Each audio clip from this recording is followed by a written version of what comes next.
Who is the number one pick for the Democrat Party to run for president in 2028? Number 5 on that list, Tim Walz of Minnesota, former vice presidential running mate of Kamala Harris, all around creepy dude. Tampon Tim, he came in 5th. Now, keep in mind, this guy was almost the vice president. I mean, not almost. He came nowhere close, but he was on the ticket. He was chosen to be the second most powerful man in the world. And now, just a couple weeks later, the Democrats put him 5th on the list. They don't want him to be the nominee. I don't think a lot of them wanted him to be on the ticket this first go round. I think a lot of people still blame Tim Walz for being the reason that Kamala Harris lost. He wasn't. I mean, he was one of them. He was an awful pick right from the get-go. What with his stolen valor issues and all the other things that popped up, the Tampon Tim nickname stuck and probably did a lot more harm than it did good. His weird and bizarre hand gestures, the things that he would say, his RBF, his horrible debate performance against J.D. Vance was just deplorable. And of course, just look at the guy. He came in, he got 6% of the vote of all of those Democrats that were polled when it comes to who do you want to be your presidential candidate in 2028. I imagine just getting 6% of the vote after being on the ticket just weeks before, that probably heralds the end of one's political career. Number 4, Pete Buttigieg.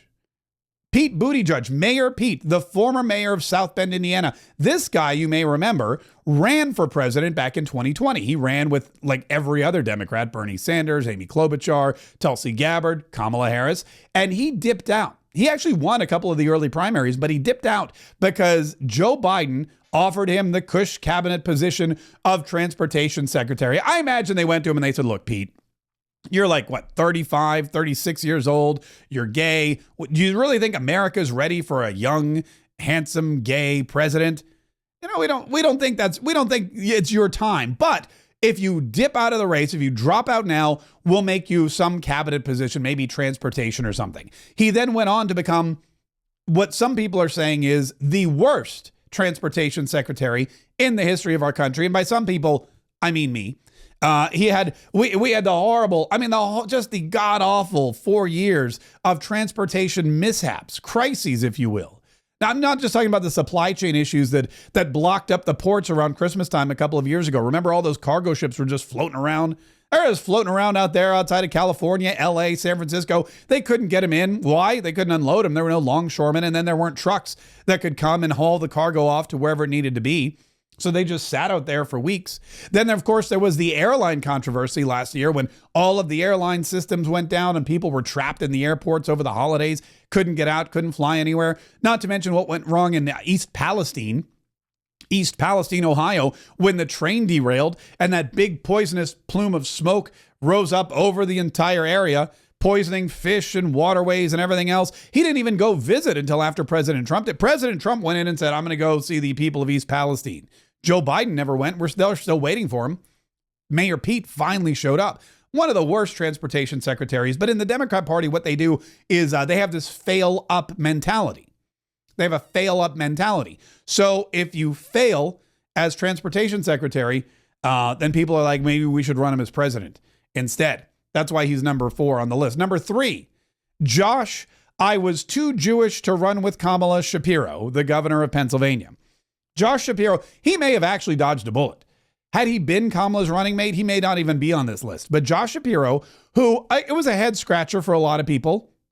Really, when you look at it, we don't know that the reason Josh Shapiro wasn't chosen was because he was Jewish and there was a huge crisis in the Democrat Party between the Jewish voters and the pro-Palestinian Muslim American voters. We don't know that.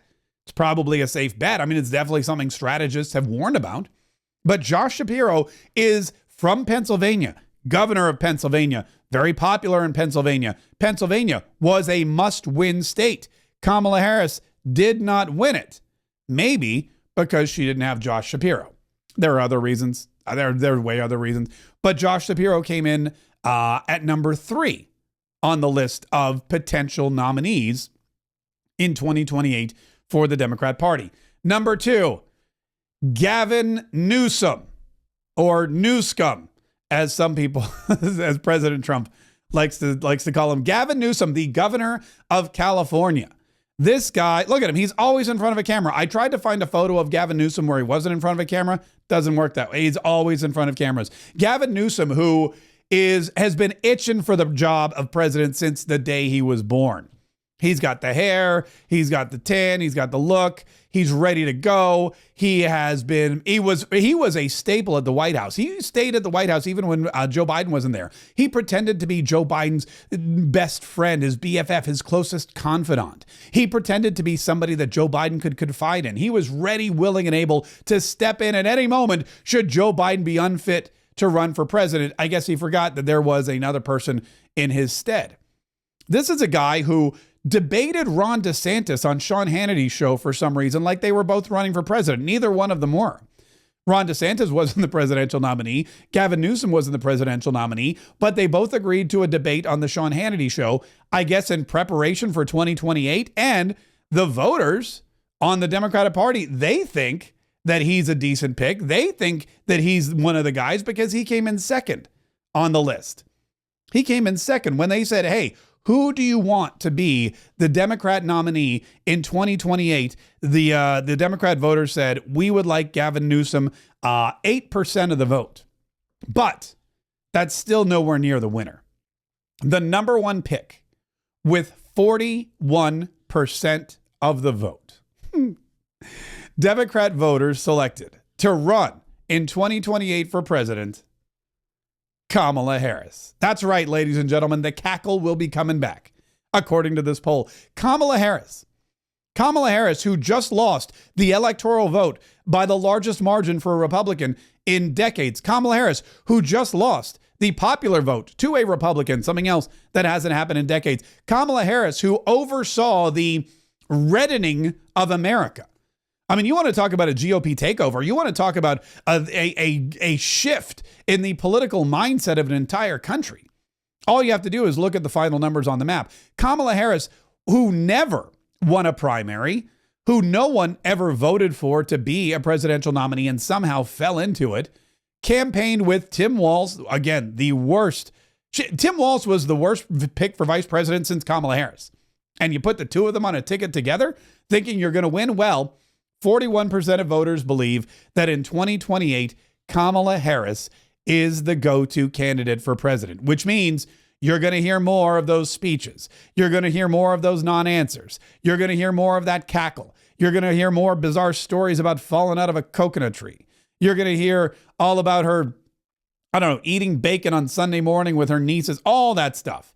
There's going to be more paid celebrities. In fact, probably she'll have to run because she'll still be paying off the $20 million that she had to hand to Beyonce and Oprah and Megan Thee Stallion and Lizzo and Eminem.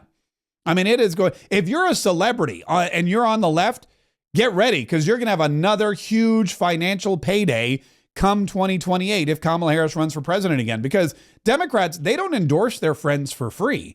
They do it for multiple millions of dollars. But Democrats never learn. They never learn. There's only one person on the planet who's happier about Kamala Harris being the Democrats' number one choice to run in 2028 than Kamala Harris is. And that is this guy right here, J.D. Vance. If you enjoyed this video, do both of us a favor and like, subscribe, set the notifications. That way, whenever I bring you something new, you'll know that I'm bringing you something new and you can enjoy it. If, on the other hand, you didn't enjoy this video, well, then just go about your day.